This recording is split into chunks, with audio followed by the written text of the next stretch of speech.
A lot. You're gonna be doing a lot of this. Yeah, that's old tin can, kicking out a crazy beat.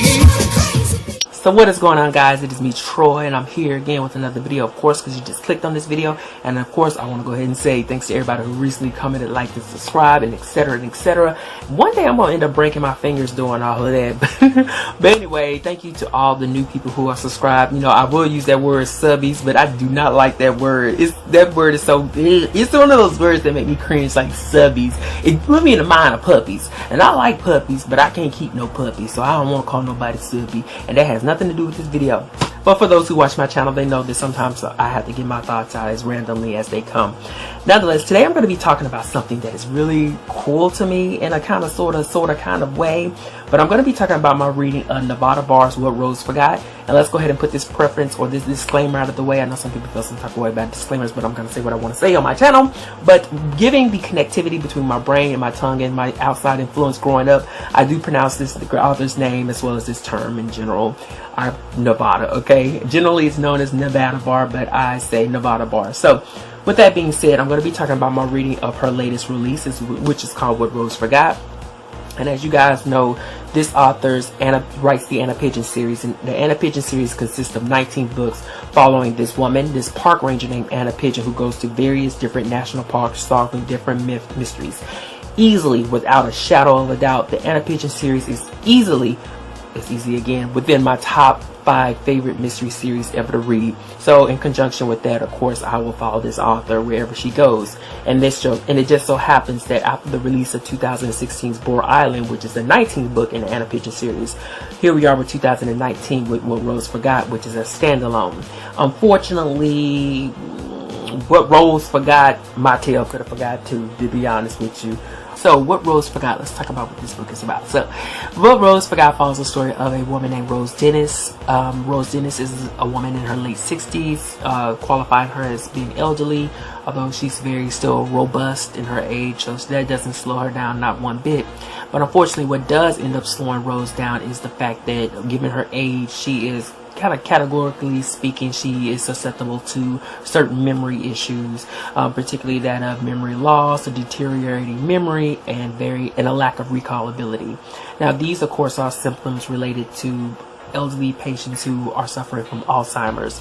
And unfortunately for Rose, she is given that label, and between the robustness and energetic and creative and independent lifestyle that she once led, there's this lack of time in which she finds herself suddenly placed within this memory care unit, strapped to a bed in this memory care unit inside of this nursing care facility in a foggy memory daze and sedated. But it's through that fogginess while she's strapped to a bed that she's able to pierce through to hear this conversation between some of the staff members within the facility regarding her placement as well as her diagnosis as being an Alzheimer's patient. But the clues that she receives from the conversation speaks to the contrary. In fact, they speak much more to a conspiracy to Rose's placement within this nursing care facility. So with Rose finally gaining a bit of clarity within the fogginess of her memory loss, she decides to take it upon herself to address this conspiracy that she has gotten clues regarding. And with that noted, Nevada Barr immediately opens up this novel in the midst of Rose's first attempt at escaping from this nursing care facility. And there's lots of truth to be uncovered. There is in fact a conspiracy behind her placement and her being diagnosed with Alzheimer's, her falsely diagnosed with Alzheimer's. And this book is filled with a lot of humor, a lot of outlandishness, and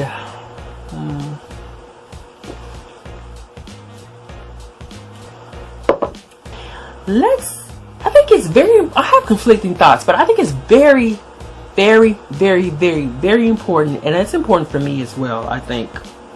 But it's very important, or to remind myself of this, but it's very important to realize that What Rose Forgot is a thriller, okay?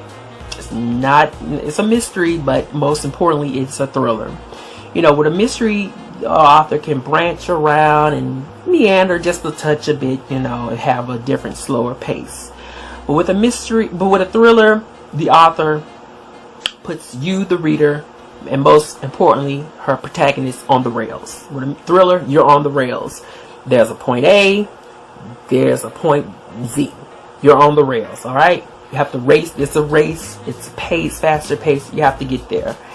And with that being said, because of the premise of the book and because of the themes that it brings up or bubbles up and address, you know, regarding elderly care, elderly abuse, insurance fraud, conspiracy against the elderly, what is it like to get, you know, addressing topics about getting older and independence, your independence or dependence on other family members, all those different really wonderful things that would make this a much more blossoming and substantive kind of read.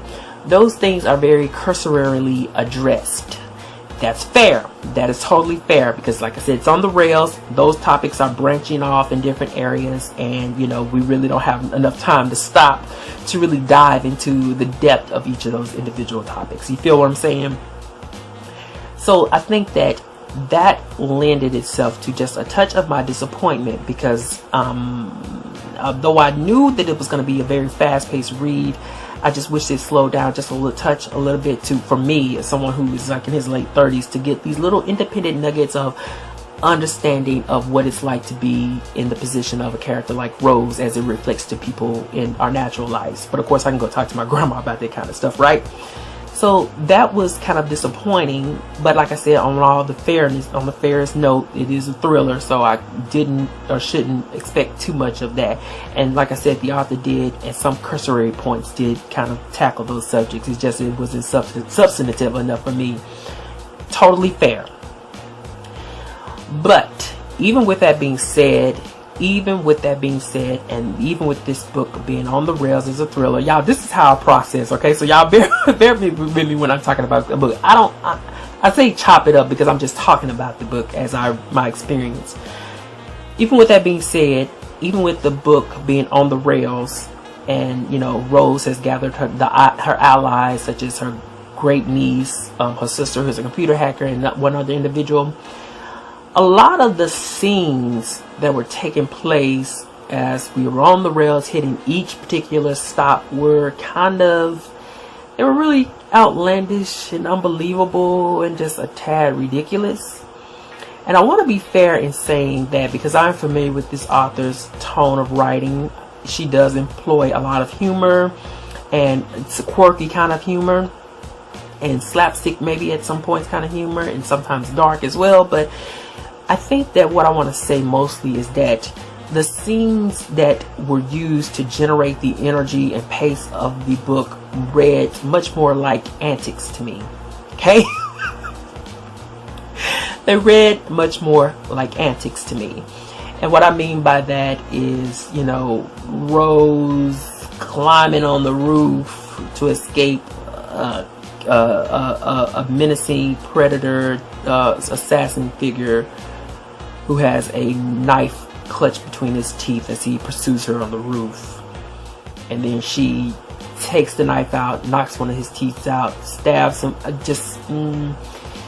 You know, all this kind of business happening on top of a roof. You know, it was kind of theatrical to me. And then further little exploits of Rose mixing twice within one book, mixing certain medications into another individual's drink to sedate that said person, and then with each scene that person is coming back for this to happen again in a very redundant fashion instead of something new and different, creative to get around this whole subject. Once again, that was reading too much like an antic. There's a number of different ones, so you know, I don't really know how to best look at it, but you know, it's a thriller. As I said, it's a thriller. It's on the rails. There's a scene has its opening, its closure, its ending, it delivers its point or its purpose, and then we'll move on to the next one, etc., etc., each stop. But as I said, they read much more like antics, and that was in part because of the quirkiness and humorous tone of the book.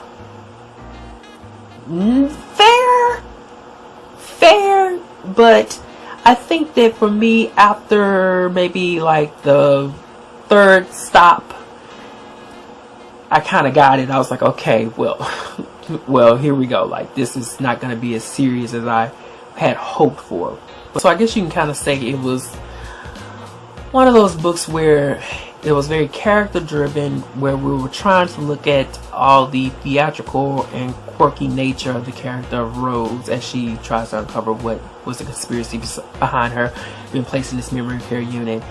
And I don't want to say that to be a deterrent factor, because I think there was plenty of other much more glowing things that took place in this book, but the overallness of it all, that's kind of what it read like. It was this slew of different connected scenes that read like antics between this elderly 60-year-old, something of a certain age woman, going up against these different antagonistic forces. But I will say this though, I think what Rose Forgot was, for the author, it was a personal, reflective, introspective, and mostly a cathartic kind of book for her to write. I mean, I'm just speculating and guessing here. And I say that because a lot of the character of Rose seemed to be, I think the author as well as the character of Rose, there was sort of like, I think there's like this reflection of one another. Like she was placing Rose, Rose was like the conduit to her talking about her particular maybe study of being in her late 60s. Rose being the conduit of her love of painting. Rose being the conduit of her moving from New Orleans to another state, because you know, if you're familiar with the author, then you know these things. So Rose being the conduit for her grappling with probably her own study of her own memory issues that she had coming along the road as it regards her getting up in age. So I saw a lot of that. I'm pretty sure I'm speaking from a very instinctual standpoint, but I really want to say that I feel like this book was very much a very cathartic and introspective and reflective read from the author herself. Just, it's plugged with a lot of that humor, some of it self-deprecating humor. That, yeah, it was great but I wouldn't say that you were gonna take a whole lot out of the book after all of that. So ultimately, I think it's just important to remember that what Rose Forgot is a thriller. It has a very fantastic premise, but it's one of those books where you're on the ride, but do not expect to take many stops to check out the scenery.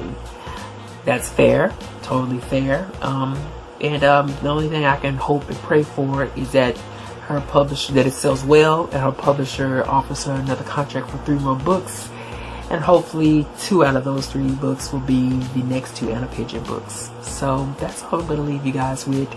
Check out the book at your own convenience, and like I said, it's a thriller.